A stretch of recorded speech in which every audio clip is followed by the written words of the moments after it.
I am absolutely blown away by what I would consider to be the best episode of the Fire Force anime, hands down, no questions asked.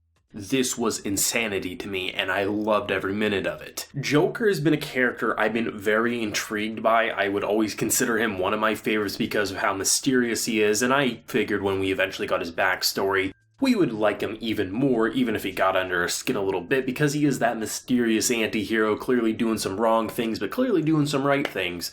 And this episode, I'm just Team Joker all the way, favorite new character, best boy, he deserves all the love, and oh my god, this was quality. Visuals alone were quality, but the narrative matched it and even surpassed the incredible imagery towards the later half of the episode when you get the psychedelic scenes. It was insanity to see what they were able to deliver. I mean, pretty much everyone walking into this episode assumed Benimaru isn't going to be dead, he's not going to be out of the count, but it was an uncertain thing, like would he be down for the count where we're going to fight for a little bit here, then he'd wake up, would he immediately wake up, and then you see him being like, I don't know why I don't get affected by this poison, but I don't, and he one-shots him.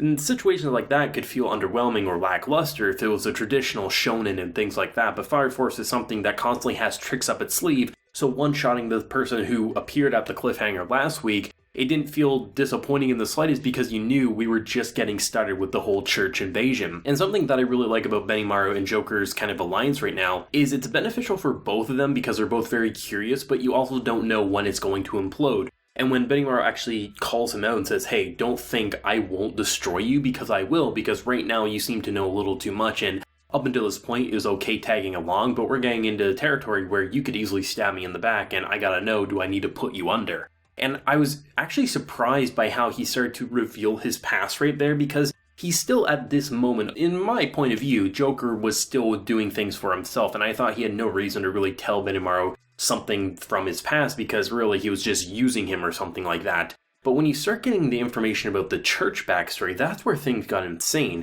Seeing someone who at such a young age was such a prodigy when it came to hand-to-hand combat and basically killing people, the church having these like elite guards of assassins who wear these creepy cloaks and masks who really do the church's dirty work as they put on a public face that makes them look righteous. I thought it's an interesting twist on the whole church religious formula, but I thought that's kind of what it was going to be. Like, it was going to see him at a young age basically surpassing everyone, and then for whatever reason he decided to abandon it.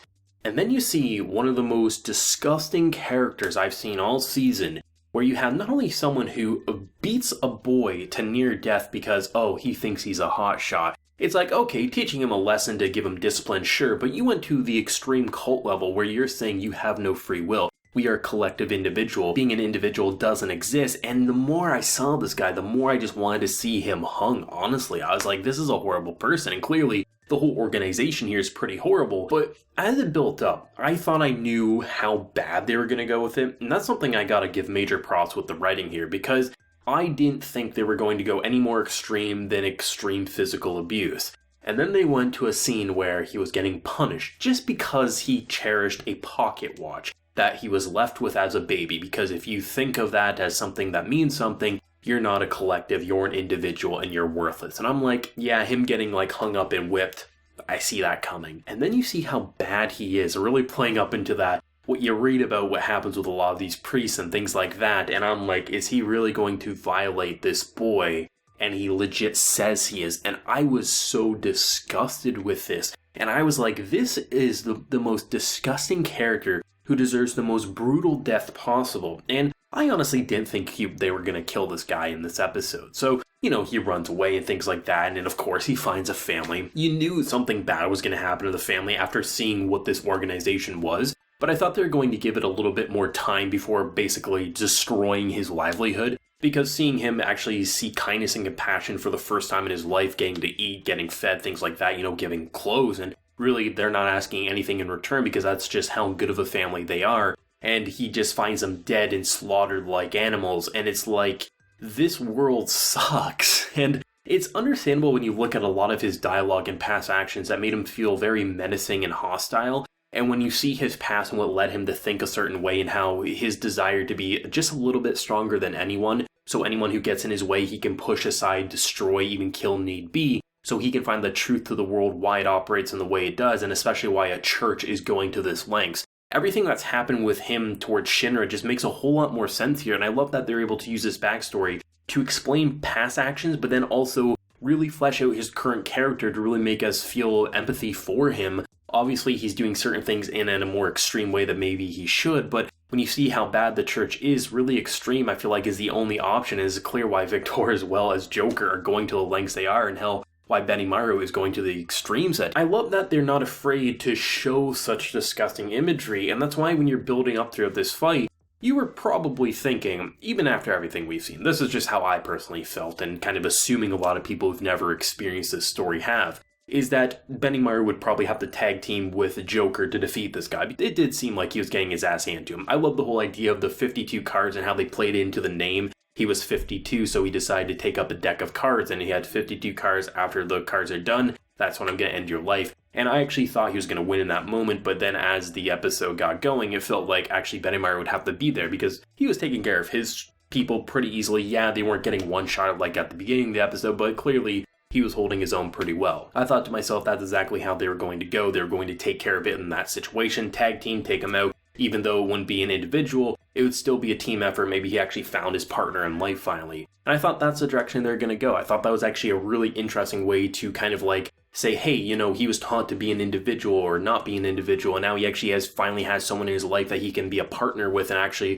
really trust in. And then you see the Joker twist. And the way they're able to tie into names in this episode, I have to commend the Joker, the smoker Joker, and the 52 cards, and how there's an extra card in the deck that they didn't take into account, and how the cigarettes that he's been smoking isn't just a character trait, it's literally a weapon, a psychedelic drug, and because Benimaru was immune to it, he was inflicting this entire room the entire time. And when you see that clown imagery, the almost like neon aesthetic, it was so twisted and warped, and I didn't even need an explanation. I was so engrossed with the visuals that I was fine with them not even touching upon how he was doing it. So when they really started getting going, I was like, this is amazing, and to see him get just sliced and diced, I have never been more happy to see a disgusting character get what he deserved in quite a while. It was brutal, it was graphic, it hooked you in, it tied into a really interesting backstory and present day narrative, and it constantly had you flipping back and forth to say, Joker's gonna win, Joker's gonna lose, Joker's gonna win, Joker needs Benimaru. And it was just this back and forth while being some of the most beautiful imagery and animation